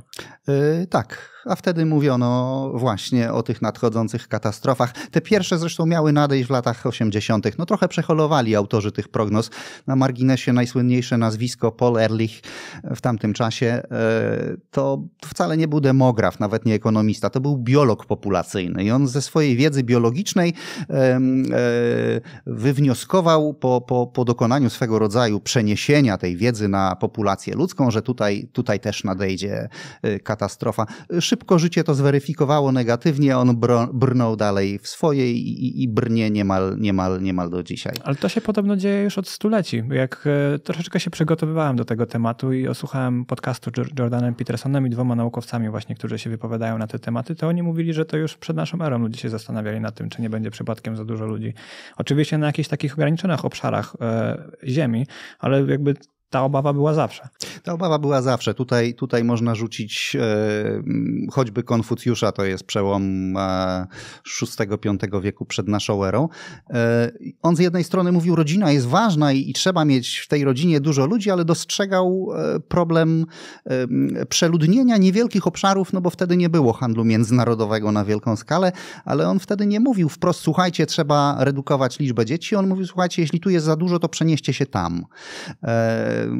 O jakichś liczbach, których nie powinniśmy przekraczać, mówili starożytni Grecy, Platon, tak, z ideą idealnego państwa, które miało też idealną liczbę mieszkańców, państwa miasta. To było 5040 osób, tak. W Indiach było akurat w tamtym czasie zupełnie inaczej, bo tam mówiono: im więcej nas, tym jesteśmy silniejsi i tym więcej możemy wyprodukować i tym łatwiej będzie nam podbić innych, słabszych, mniejszych. Mnóżmy się. Judaizm mówił to samo. Także tak naprawdę te dwie perspektywy ścierały się w historii od zawsze. Z czego to się... Czy to jest według ciebie taki czysto psychologiczny trik właśnie, że ludzie wolą słuchać tych rzeczy, których się boją i przez to te idee wychodzą na wierzch? Czy to jest jakaś... Czy komuś według ciebie zależy na tym, żeby troszeczkę ludzi przestraszyć? Czy nie ma w tym według ciebie żadnej teorii spiskowej? Z teorii spiskowych bym się nie doszukiwał. Raczej bym się doszukiwał braku dystansu, braku wiedzy, a niekiedy chęci wypłynięcia tych, którzy straszą innych. Czyli, bo u mnie, ja to nawet widzę w podcaście, że jak wrzucam jakieś krótkie klipy, jak jest jakiś klip właśnie, w którym mówimy jakieś dziwne rzeczy, to on momentalnie wypływa, pomimo że tam nie ma nic ważnego, są dużo ważniejsze rzeczy, które publikuję, te klipy po prostu wybuchają. I to prawdopodobnie tak samo jest z tą populacją, prawda? Całkiem możliwe. No, jeśli się przyjrzeć temu, czego się baliśmy jako ludzkość na przestrzeni dziejów minionych, no to jest wiedzą dość powszechną, że baliśmy się kolei żelaznych. Jeszcze na przełomie XIX i XX wieku publikowane były i rozwieszane w Nowym Jorku plakaty, w których straszono mieszkańców tym, że pociąg dojedzie do ich miasta. W Chinach w drugiej połowie... Naprawdę? W Chinach w drugiej połowie XIX wieku zbudowano pierwszą linię kolejową, zmieniły się władze i tą linię kolejową rozebrano do czysta, do zera, ponieważ kolei się bano. W Wielkiej Brytanii lekarze straszyli ludzi tym, że jazda pociągiem źle wpływa na zdrowie, bo trzęsie, bo jest hałas, bo można wpaść w depresję. Tu nawet nie chodziło o wypadki, że tam ktoś wpadnie pod pociąg, tak? Tylko że to jest generalnie szkodliwe dla pasażerów. Nawet w Lancecie, do dziś istniejące, znane w skali świata pismo naukowe, publikowano teksty, w których dowodzono głębokiej szkodliwości kolei. To samo było z prądem elektrycznym. A ciekawe w takim razie, czy nie fundowały tego jakieś inne firmy transportowe, bo kolej ich próbowała wygryźć z rynku. To jest akurat możliwa teoria spiskowa. To nie jest teoria spiskowa, to jest akurat prawda. Celowały w tym kompanie dyliżansowe, a w Wielkiej Brytanii także, i zresztą w Stanach Zjednoczonych również, ci, którzy czerpali korzyści z barek pływających kanałami, którymi oni zarządzali. No bo za przepłynięcie kanałem była opłata. Wiadomo było, że jeśli ten towar jednak pojedzie pociągiem, a nie barką po kanale będzie płynął, to ta opłata się nie pojawi. Oczywiście stracą też ci, którzy korzystają świadczą usługi statkami, którymi pływają. Były nawet stowarzyszenia woźniców, które protestowały przeciwko pociągom, twierdząc, że przez te durne pociągi ileś tysięcy woźniców, słuchaj, straci pracę. Tak jak taksówkarze protestują przeciwko Uberowi. Dokładnie ta sama sytuacja. Fantastyczny przykład. Zmieniają się czasy, psychologia człowieka się nie zmienia. Psychika człowieka. Bardzo mnie interesuje ten przykład Chin. Czy tam po tym całym czasie wychodzą jakieś badania naukowe, które pokazują, że całe przekonania odnośnie overpopulation nie mają za bardzo sensu? Czy oni jakby się bardzo mocno... Bo teoretycznie, jeśli oni to zrobili i zauważyli, jakie to przynosi skutki, to oni powinni być tą armią, która alarmuje, że to nie jest dobry pomysł. Jest taki ruch u nich? Z publikacjami chińskich naukowców jest jeden drobny kłopot. Tak jak długo są to naukowcy mieszkający w Chinach kontynentalnych, oni muszą się liczyć z tym, co mówią i co piszą. Dlatego, że coś, co nie spodoba się władzy, może doprowadzić do tego, że ktoś taki albo zostanie oficjalnie uwięziony, albo zniknie i wyląduje na przykład w systemie rzekomo nieistniejących obozów pracy w Chinach, o których to obozach świat oficjalnie nie wie nic i długo nie chciał wiedzieć, aż w końcu zrozumiał i dowiedział się, kiedy pewien chiński dysydent w takim obozie wylądował, zobaczył go na własne oczy, następnie z niego uciekł z Chin. Nie mógł zrozumieć, że Amerykanie w Stanach nie chcą uwierzyć w jego relacje, więc wrócił do Chin, dał się złapać celowo, ale był już wyposażony w ukrytą kamerę. Nagrał to wszystko, co się tam dzieje, uciekł jeszcze raz i przywiózł materiały. I nagle świat się dowiedział. I wiesz, jak się nazywa, pamiętasz? Bodajże Harry Wu, ale nie dam sobie głowy uciąć za to, sprawdź. Chyba. Działacz na rzecz praw człowieka, to jest pewnie ten gościu. Pewnie ten gościa. H-A-R-Y-W-U. Tak jest. W tych obozach, bodajże Chińczycy Laogai na to mówią, według szacunków siedzi od 20 do 50 milionów ludzi. Jesteś w stanie sobie to wyobrazić? W takich obozach pracy? 50 milionów ludzi? Nie potrafię potwierdzić wiarygodności ani tego dolnego szacunku, 20, ani tego górnego, 50 milionów ludzi, bo nie ma żadnych danych na ten temat. Żadnych. Po drugie, jak zmieścić taką ilość ludzi w jakimkolwiek obozie? Ale że te obozy w ogóle istnieją, no to już dowody mamy. Tylko że cóż, no nie uczymy o nich w szkole, bo w szkolnych podręcznikach nie pisze się rzeczy niewygodnych dla innych państw, bo zaraz jakiś ambasador może by zaprotestował, może pogorszyłyby nam się stosunki z jakimś tam państwem, a z różnymi państwami lepiej jest dobrze żyć.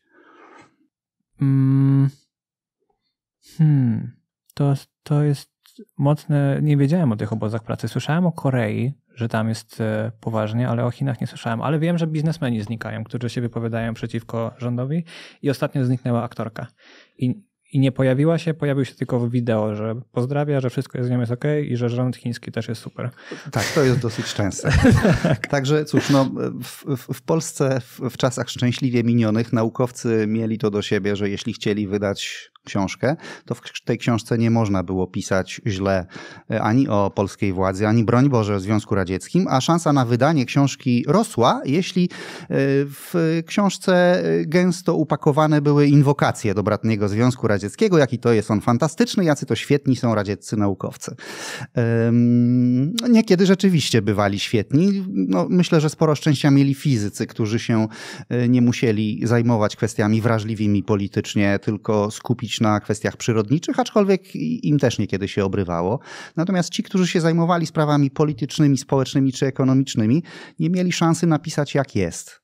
Bo albo to nie było publikowane wcale, albo było publikowane to, co napisali po to, żeby w ogóle coś wyszło. Lub się tym po prostu nie zajmowali. Chiny są dziś w dużo gorszej sytuacji niż myśmy byli 40 lat temu. A teraz jesteśmy w stanie mówić, co chcemy w Polsce, czy według ciebie dalej trochę nie można? Myślę, że można mówić w Polsce, co się uważa. Sankcją jest często hejt internetowy. Nie to jest tylko, ale to być może. Trochę mało się na tym znam, ale... Niech ludzie mówią, co myślą. Niech ludzie mówią, co myślą, dokładnie. Myślę, że można publicznie mówić bardzo, bardzo wiele różnych rzeczy i ja nie znam takich przypadków, które, tak jak historia z Haremu, którą mógłbym tutaj przedstawić i być pewnym tego, co powiedziałem. Bo jeśli ktoś buduje jakąś spiskową teorię dziejów, jeśli jest jakieś śledztwo, które jest niedokończone, no to zostawmy to specjalistom. Świat nauki ma to do siebie, że w Polsce może mówić naprawdę wszystko. Okej, czyli według ciebie, a co tak właściwie ty uważasz, że będzie się działo, jeśli chodzi o populację? Co według ciebie będzie się działo? Bo są różne teorie, ale pewnie ty masz jakąś przebraną, którą uważasz, że raczej według ciebie będzie to się działo. Pewnie, że mam. Zbyt długo się tym zajmuję, żebym na ten temat nie miał zdania. Zanim ją przedstawię, to 2 zdania, które stworzą właściwe tło.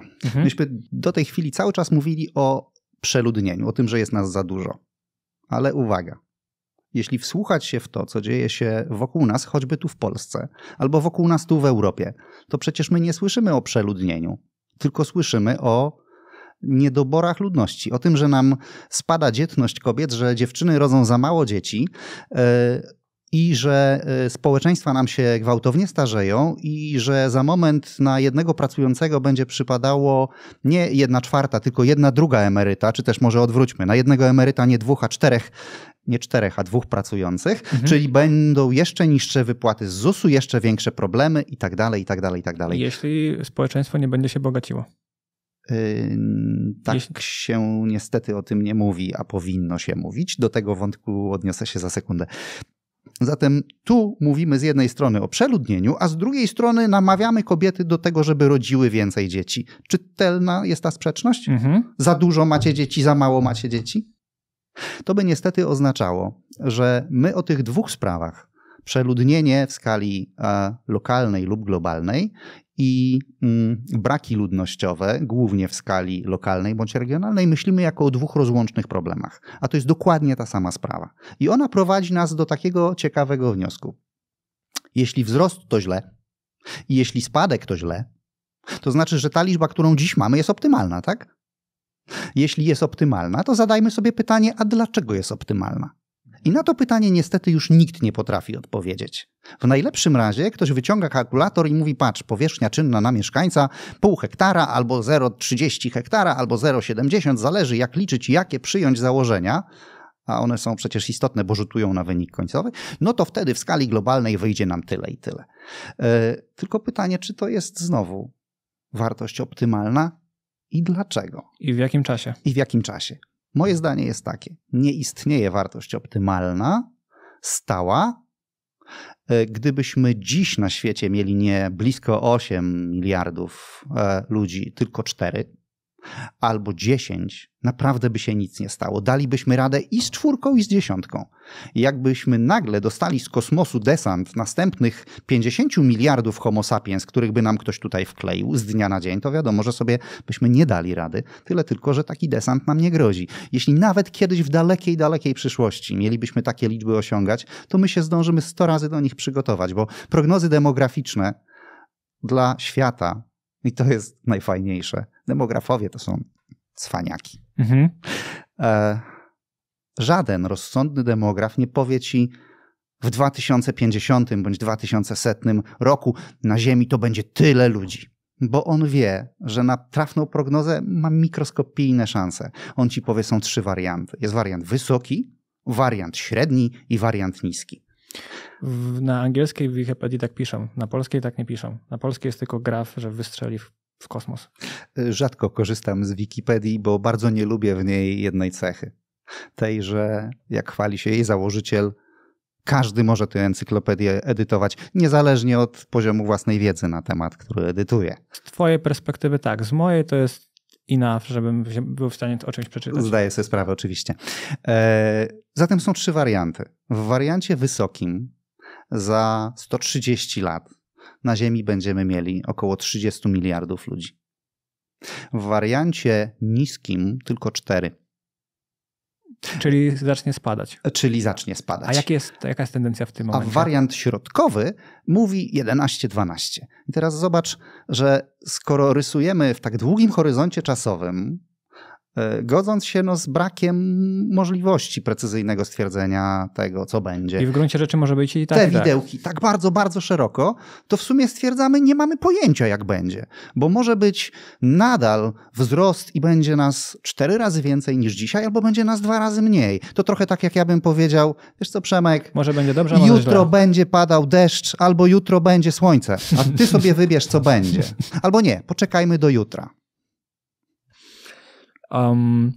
Czy główne obawy względem tego przeludnienia są ze względu na to, że nie będziemy mieli na przykład jedzenia, czy to też są jakieś obawy ze względu na klimat?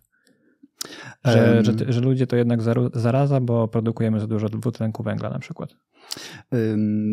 Główne obawy artykułowane w pracach wszelkiej maści sprowadzić można chyba do takiego stwierdzenia, że jest to pogorszenie się standardu życia przyszłych pokoleń. A więc przyszłe pokolenia będą miały gorzej niż my, jeśli my im zabierzemy za dużo z tego, czym dziś dysponujemy. Szczególnie łatwo jest to sobie wyobrazić na przykładzie dowolnych surowców. No, jeśli mamy pewną ilość węgla i my zużyjemy tego węgla dużo, to przy podobnym poziomie zużycia wystarczy jeszcze na ileś tam pokoleń, a w któreś kolejne pokolenie stanie w obliczu sytuacji, w której węgla nie ma.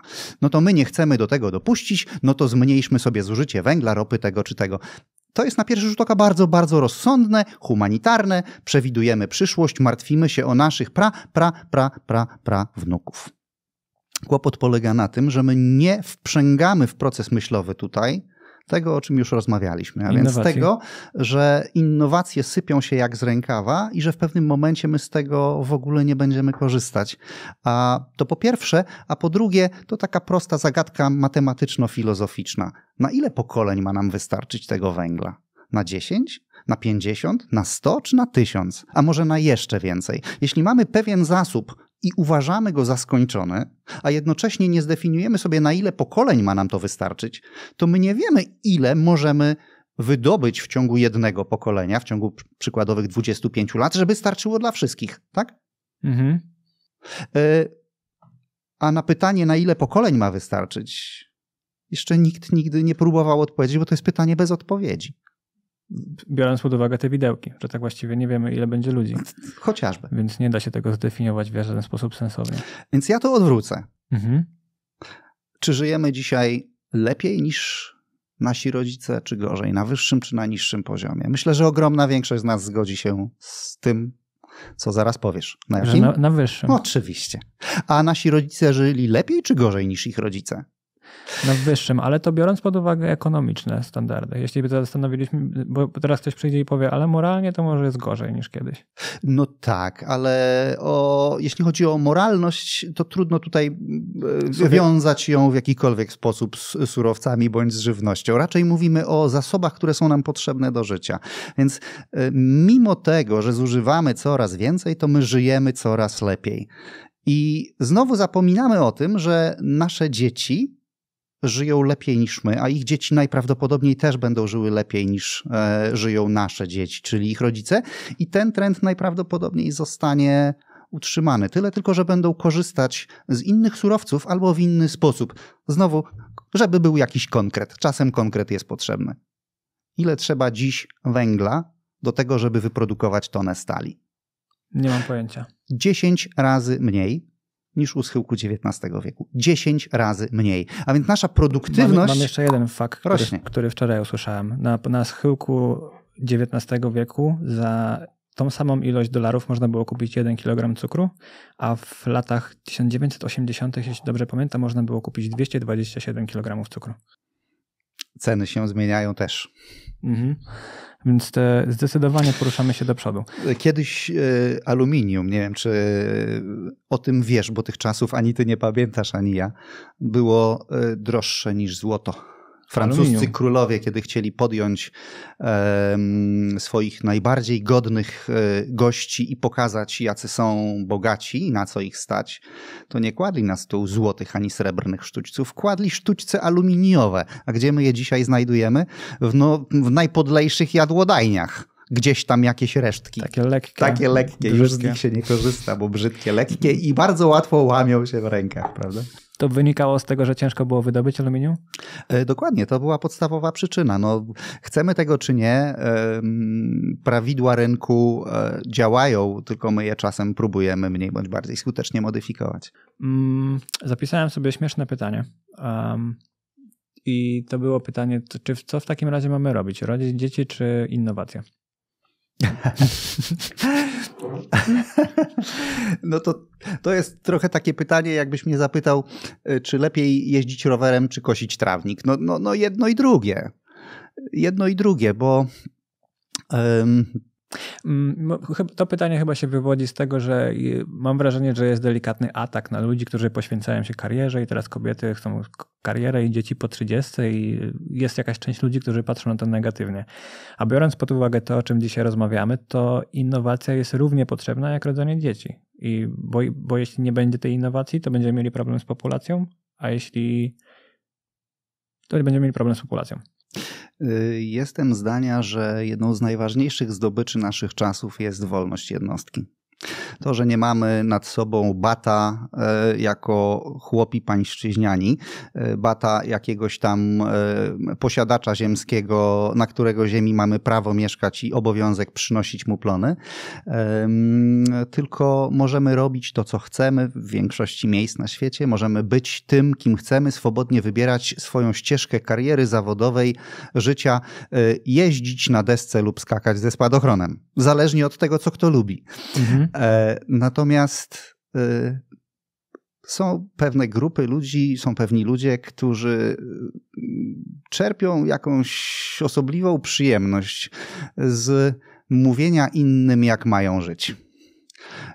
Nie rób tego, rób to. Jak będziesz robił tak, to będziesz dobry, jak będziesz robił tak, to będziesz zły. No wkraczamy oczywiście na grunt moralności i prawa, on jest dosyć śliski, to jasne, ale wydaje mi się, że to, ile dzieci ma dana rodzina, ile dzieci rodzi dana kobieta, powinniśmy pozostawić jej wyborom.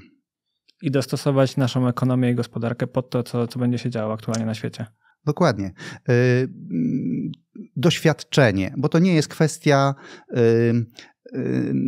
artykułów naukowych, tekstów naukowych, ale empiria, więc doświadczenie z obserwacji polityk demograficznych prowadzonych przez bardzo wiele różnych państw.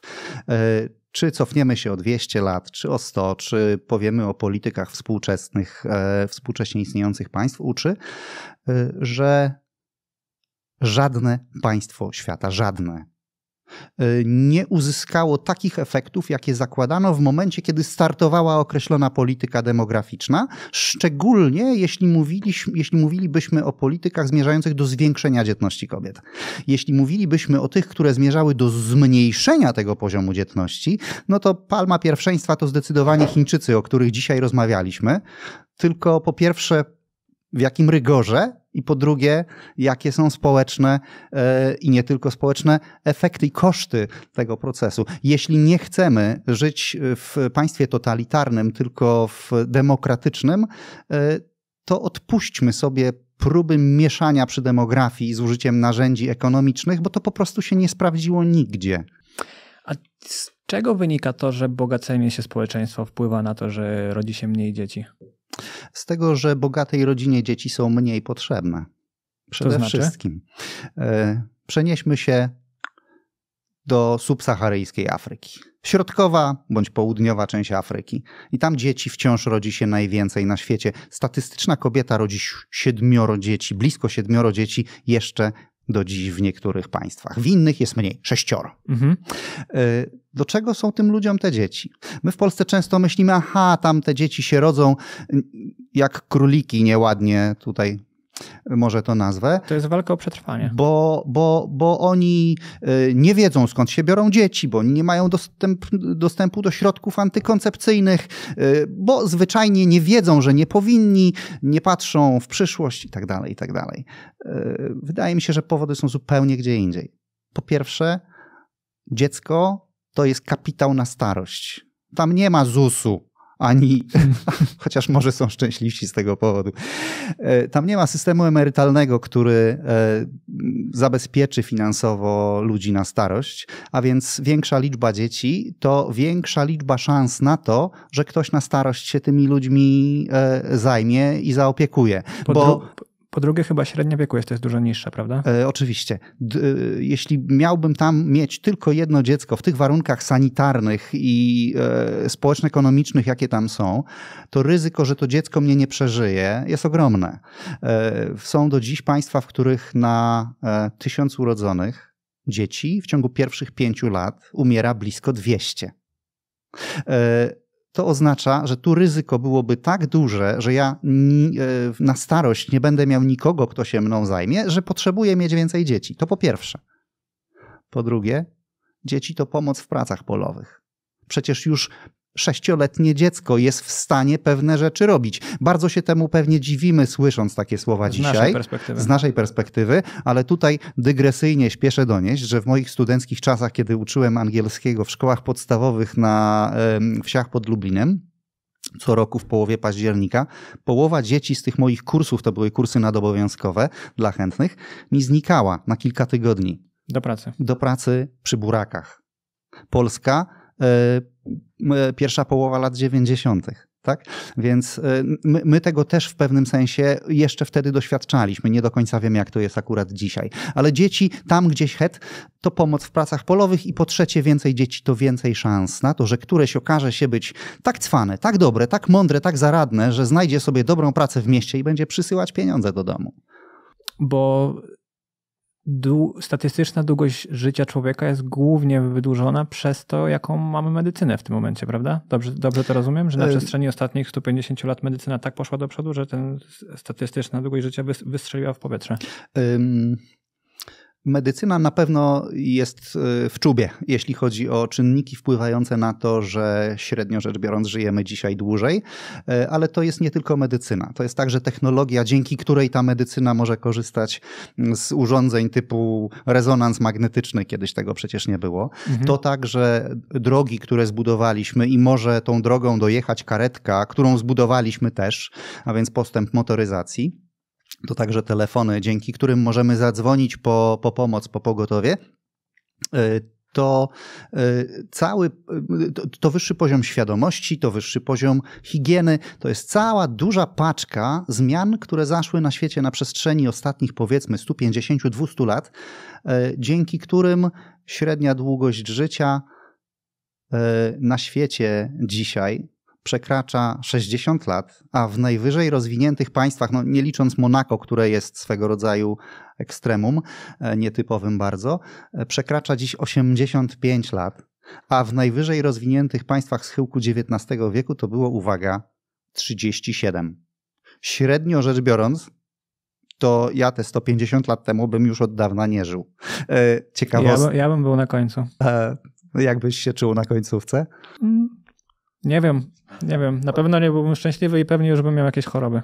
To jest oczywiście tylko średnia, tak? Bo wyciągamy ją uwzględniając fakt, że mamy noworodka, który umrze dzień po porodzie i dziecko, które umrze w pierwszym roku życia. Ta umieralność na samym początku naszego życia jest najwyższa i potem ta druga najwyższa to jest końcówka, te lata najstarsze. Natomiast jeśli cofniemy się o 2000 lat, to średnio rzecz biorąc starożytny Rzymianin, a to najlepiej rozwinięte państwo tamtego świata wedle naszej wiedzy, żył, uwaga, 22 lata. Kiedy mówię to studentom moim, którzy mają na przykład 21, żebyś widział ich miny. Ale z drugiej strony słyszałem o Rzymie, że to wynikało właśnie głównie z tego, jak ogromna była umieralność dzieci zaraz po urodzeniu. Że tam byli ludzie, którzy mieli 60 i 80 lat, ale to wynikało, to było totalnie zaniżone przez to, ile dzieci umierało na samym początku. Tak jest. Stąd niekiedy budowane są takie statystyki, w których odcina się ten pierwszy rok, on jest najbardziej niebezpieczny dla każdego homo sapiens, po to, żeby pokazać ten ciąg dalszy. Aczkolwiek to odcięcie też jest w pewnym sensie sztuczne, bo jeśli to odetniemy, to tak jakbyśmy zupełnie ignorowali fakt, że pewna część urodzonych dzieci po prostu nie przeżyła pierwszego roku. Teraz sobie myślę o tych rzeźbach wszystkich, że to są przecież wszystko starzy ludzie. Może nie wszystko, ale bardzo wielu z nich jest starych, więc rzeczywiście musieli być starzy. Tak. Właśnie o tym nie pomyślałem. Jeśli teraz powiedziałeś, że rodzinom nie są potrzebne, nie jest potrzebne więcej dzieci, czy to wynika głównie z jakichś czynników ekonomicznych, że po prostu teraz lepiej włożyć więcej środków w jedno dziecko i żeby to dziecko sobie lepiej radziło? To na tym to polega? Czyli na przykład jeśli mam jedno dziecko, to mam więcej pieniędzy na to, żeby wysłać je do lepszej szkoły, zapewnić lepsze edukację po szkole i tak dalej. No jest to swego rodzaju paradoks, no bo patrząc na to tak zupełnie na zimno i z boku, można by powiedzieć tak, jesteś człowieku biedny, to stać cię tylko na jedno dziecko, albo w ogóle poczekaj, aż będziesz bogatszy, aż cię będzie stać. Jesteś człowieku bogaty, to możesz mieć 10, tak? No nie patrzymy tak na to, bo świat wokół nas się zmienia. My mamy też wbudowany taki mechanizm, taką potrzebę, żeby naszym najbliższym zapewnić wszystko, co najlepsze i szybko się orientujemy, że już pierwsze dziecko angażuje nas tak bardzo, kiedy chcemy to dziecko po szkole oddać je do dobrej szkoły, może płatnej, potem po zajęciach zawieźć a to na angielski, a to na naukę gry na wiolonczeli, a to konie, tenis, cokolwiek jeszcze tylko nam się zamarzy. Często niezrealizowane marzenia z naszego własnego dzieciństwa, tak? To nagle patrzymy na zegarek i stwierdzamy, no cóż, doba nam się wypełnia obsługą tego jednego dziecka i naszej własnej pracy i chcemy mieć chwilę jeszcze dla siebie i mówimy, dobra, stop. Niektórzy mówią stop po drugim dziecku, inni po trzecim. Inni w ogóle tego nie kontrolują. Inni się cieszą każdym dzieckiem, które na świat przyjdzie, bo taki mają światopogląd. I to jest w tym wszystkim chyba najlepsze. To, że my mamy możliwość wyboru i każdy może robić to tak, jak uważa. Ale też bardzo ważne jest dla nas, żeby społeczeństwo się bogaciło i przy założeniu, że mamy tylko jedno dziecko i ładujemy w nie całe nasze środki, to jest bardzo duża szansa, że też społeczeństwo, pomimo tego, że jest mniej liczne, to się będzie bogaciło. I wracamy teraz do tego, co mówiłeś o tym, że na jednego emeryta będzie przypadało tylko 2 osoby, a nie 4. I to też jest bardzo ważne w tym całym problemie populacji, prawda? Zgadza się, bo w gruncie rzeczy to jest tak, że my bardzo często tak idealistycznie podchodzimy do idei bogactwa, mówiąc o tym, że dążenie do zwiększenia poziomu bogactwa, gonitwa za pieniądzem to jest zła. To jest totalna bzdura moim zdaniem. A jednocześnie my bardzo chętnie te pieniądze w portfelu u siebie widzimy i bardzo, bardzo się cieszymy, kiedy okazuje się, że jednak ten poziom życia, a on idzie za pieniądzem, nam rośnie, a chwilę potem mówimy o tym, że gonitwa za pieniądzem jest zła. Wydaje mi się, że użycie tutaj słowa gonitwa jest od razu z pozycjonowaniem sobie rozmówcy na starcie. On wtedy nie ma prawa powiedzieć nie, no oczywiście masz rację, gonitwa jest zła. Bo to słowo nie pasuje. To jest kwestia równowagi pomiędzy różnymi sferami życia. Jeśli na pracę poświęcałbyś 18 godzin dziennie i 6 to już tylko sen, no to jest nonsens. Na drugim biegunie jest drugi nonsens. Leżenie i czekanie, aż ktoś mi da. Aż dostanę taki zasiłek, taki zasiłek, taki zasiłek. Trzeba znaleźć jakiś złoty środek. Kłopot polega na tym, że ten złoty środek twój i mój i każdego wokół nas leży zupełnie gdzie indziej, a każdy z nas żyje w przekonaniu o tym, że najlepiej wie, gdzie jest ten złoty środek. I jeśli tu kończymy zabawę, jest super. Tyle tylko, że mnóstwo ludzi usiłuje innym powiedzieć, robisz źle, rób tak jak ja. Tak, że wydaje nam się, że my wiemy, jak inni ludzie powinni robić, a to jest totalna bzdura. Każdy człowiek zna swoje środowisko najlepiej, wie, ile jest w stanie włożyć pracy i jakie ma możliwości. Wiesz co? Słuchałem w jednym z twoich filmików o Arktyce i ropie i powiedziałeś, że tak samo jak odnośnie wszystkich, cały czas mamy resources w głowie. Jak jest po polsku resources? Zasoby bądź złoża, zależnie od tego, o czym chcesz powiedzieć. Zasoby. Jak jest z zasobami na przykład ropy. Czy to wygląda tak, że jest cały świat, ten cały świat jest zbadany, my dokładnie wiemy, ile tej ropy tam jest i możemy określić, ile jej mamy, czy to jest po prostu tak, że tylko w niektórych krajach zbadaliśmy, a resztę nie wiemy? Zbadaliśmy tylko pewną bardzo niewielką część tego, czym dysponujemy. Co więcej, od razu dodam, że część tych badań to były badania realizowane z użyciem takich narzędzi obrazowania tego, co jest tam pod ziemią, takich narzędzi zaglądania pod ziemię, że przeprowadzenie ponownych badań w tym samym miejscu prowadzi do wniosku, że tam jednak coś jest, czego wcześniej nie znaleźliśmy, więc nawet to, co już badaliśmy, czasem zawiera coś ciekawego pod spodem. Natomiast z tymi badaniami jest tak, że bardzo często słyszymy, że już te najlepsze złoża to eksploatujemy, te najwartościowsze złoża już dawno temu znaleźliśmy, rysowane są wykresy, z których wynika, że dziś corocznie znajdujemy znacznie mniej niż konsumujemy, niż wydobywamy. I to momentami jest rzeczywiście prawdą. Ale jakie to ma znaczenie? Tylko zapominamy o jednym drobiazgu. Znów na konkretnym przykładzie.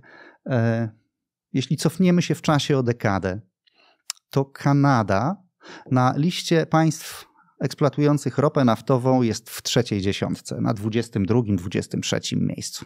Czyli produkuje, wydobywa, ale nie za dużo. Nie jest znaczącym producentem. Wiesz, która jest dzisiaj? 3. Dlaczego? Dlatego, że w międzyczasie udało się doprowadzić do końca opracowanie technologii wydobywania ropy z łupków bitumicznych. Ta dziwna nazwa to po prostu nazwa pewnego typu skały, która jest tłusta. Tłusta jest dlatego, że uprośćmy, ropa jest w środku, tylko myśmy nie umieli tej ropy stamtąd wyssać, a teraz już umiemy. I nagle okazuje się, że dokładnie ta sama Kanada w tych samych granicach, która wcześniej ropy nie miała, dzisiaj ją ma. Czyli to nie jest tak, że ta ropa de facto się kończy, tylko to jest tak, że wiemy tylko o jakiejś określonej ilości ropy i mamy tylko określone możliwości wydobywania tej ropy, które się zmieniają cały czas z czasem. Wydobywania bądź przetwarzania. Dokładnie tak. Oczywiście Kanada nie jest jedynym przykładem. Drugi piękny, jeszcze może piękniejszy, to Stany Zjednoczone. Historia jest bardzo długa, ale żeby nie zanudzić, w połowie lat 50. pojawił się tam taki człowiek, King Marion Hubbard, geolog, między innymi geolog, który powiedział, maksimum wydobycia ropy w Stanach to będzie 1970 rok, potem będzie coraz mniej, bo najlepsze złoża nam się skończą. Wszyscy go wyśmiali. Po 15 latach okazało się, że miał rację. Maksimum to był rok 71, a potem zaczęło spadać mimo ogromnych wysiłków, żeby wydobywać więcej. Okazało się, że tej dobrej ropy już nie ma, tej dobrej, łatwej ropy już nie ma, po prostu się nie da. Stany wpadły w panikę, świat wpadł w panikę. Dziś Stany Zjednoczone są znowu największym na świecie producentem ropy. Ale to nie jest z innych krajów? Nie. Z własnego terytorium, dlatego, że znowu udało się opracować technologię pozyskiwania ropy z miejsc, które wcześniej były niedostępne i dziś Stany wydobywają tej ropy jeszcze więcej niż nawet Arabia Saudyjska czy Federacja Rosyjska. Są tacy, którzy powiedzą, no dobra, ale to jest ropa niekonwencjonalna. Co to znaczy niekonwencjonalna? I to jest właśnie najfajniejsze. Inni wtedy powiedzą, aha, okej, dobra, czyli to jest jakaś inna ropa. Cały numer polega na tym, że to, co tankujesz na stacji benzynowej do samochodu, może pochodzić z dowolnego złoża, konwencjonalnego lub nie, i to jest wciąż dokładnie identyczna benzyna bądź olej napędowy z dokładnie takiej samej ropy. Różnica polega na tym, że ta ropa tak zwana niekonwencjonalna zalega albo wyjątkowo głęboko pod dnem morza, albo wyjątkowo daleko na północ, gdzieś tam w rejonach, w które wcześniej się nie zapuszczaliśmy, albo z takich skał jest pozyskiwana, z których wcześniej nie umieliśmy jej I tylko wydobyć. dlatego się nazywa niekonwencjonalna? Koniec. Tyle. Czy jest po prostu z innego miejsca? Tak jest. To czemu ktokolwiek się jeszcze w ogóle odważa wrzucać takie statementy, że nie, do tego roku nie będzie tak, a tego nie będziemy mogli robić już po tym roku? Przecież jeśli historia non-stop pokazuje, że to się nie sprawdza, mam wrażenie, że tak jest, chociaż nie jestem historykiem, więc jest szansa, że tego po prostu nie wiem, to czemu wciąż są ludzie, którzy mówią, że do 2022 roku nie będzie można robić tego? Po pierwsze... I to naukowcy, nie normalni ludzie. Dziękuję. No, pojechałeś mi trochę, ale niech będzie. Nie powiedziałem, że ty to robisz. Wydaje mi się, że to wynika z kilku przesłanek. Po pierwsze, lubimy się bać. Ci, którzy piszą, wiedzą, że inni się lubią bać, a więc będą bardziej poczytnymi autorami, kiedy napiszą kolejnego straszaka, a kiedy napiszą o tym, że bać się nie należy, dlatego że wraz ze wzrostem liczby ludności, z upływem czasu rozwijamy się, technologia idzie do przodu i to, co było zmartwieniem ludzi żyjących na przełomie XVIII i XIX, czy XIX i XX wieku, to my w ogóle o tym nie myślimy. To jest melodia przeszłości. My się śmiejemy, słysząc o problemach ludzi z tamtych lat. Oznacza, że ludzie, którzy przyjdą tu na tę planetę za 100 lat, będą się śmiali z naszych problemów, czytając w źródłach, w naszych publikacjach o naszych dzisiejszych zmartwieniach, bo zabrakło nam wyobraźni. I to jest chyba przyczyna najważniejsza. Zastanawiasz się czasami nad tym, jak będą patrzyli na nasz świat ludzie za 100 lat? Tak. I do jakich wniosków dochodzisz? Jakie myślisz, że będą technologie? Albo co myślisz, że się zmieni? Myślę sobie, że będą mieli przeogromny ubaw, czytając o tym, co my dziś prognozujemy, co będzie. Bo my bardzo często wyobrażamy sobie, co będzie, dokonując procesu, który w nauce bądź w statystyce nazywa się ekstrapolacją. A więc patrzymy, jak się coś zmieniało w przeszłości i wychodzimy z założenia, że w przyszłości to będzie się zmieniało w podobny sposób, bo innego sposobu zmiany jakiegoś tam parametru po prostu nie znamy. Albo ciężko nam sobie wyobrazić. Tak, bo nie umiemy sobie wyobrazić z natury rzeczy czegoś, co nie istnieje. Bo gdybyśmy sobie to wyobrazili i zaczęli nad tym pracę, to znaczy, że to już się pojawia, to już zaczyna istnieć. To jest taki filozoficzny trochę paradoks. Jeśli coś nie istnieje, to nie umiemy sobie tego wyobrazić. Jak sobie to zaczynamy wyobrażać, to właśnie zaczyna istnieć, czyli ta prawidłowość wciąż się sprawdza. Innymi słowy, ja nie wiem, co będzie za 50 albo co będzie za 100 lat. Tak jak lat temu 50 nikt nie przewidział telefonów komórkowych i internetu, za to przewidywaliśmy latające samochody.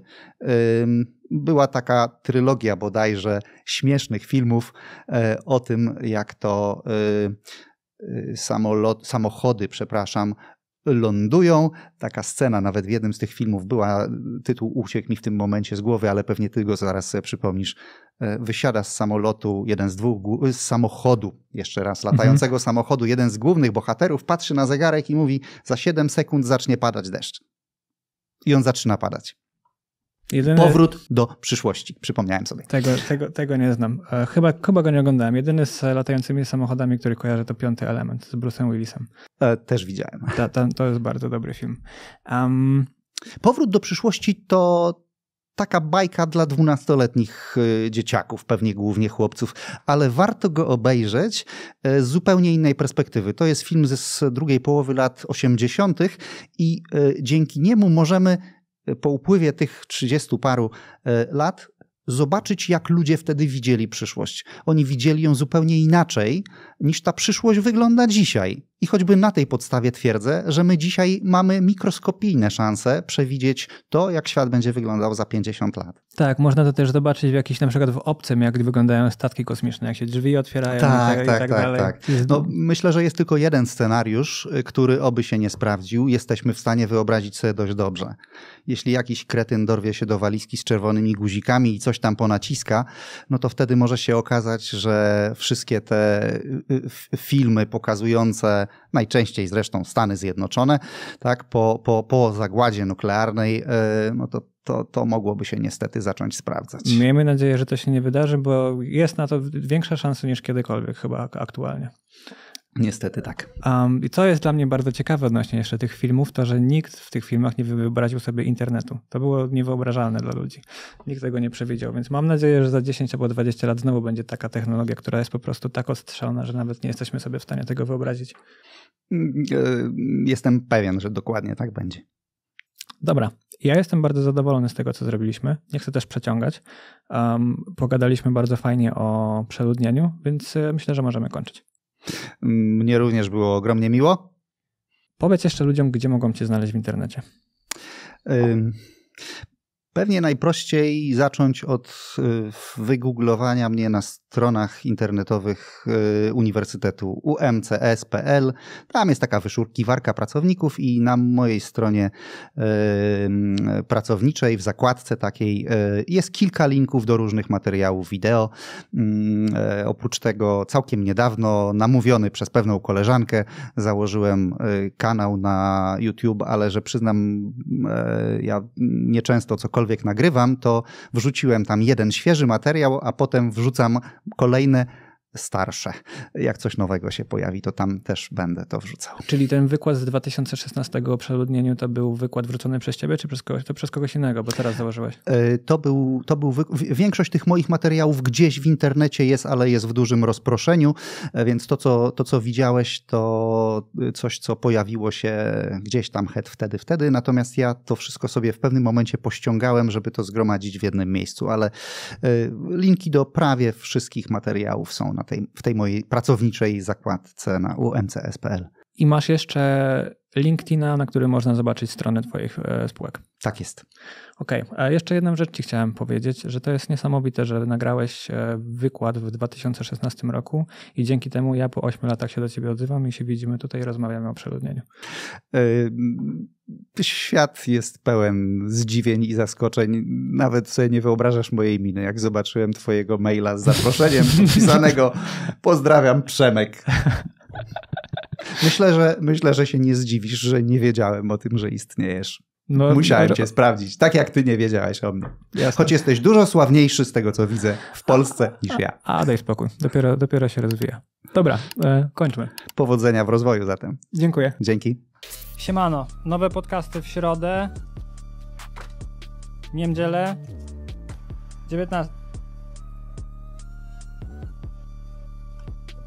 19. Pozdro.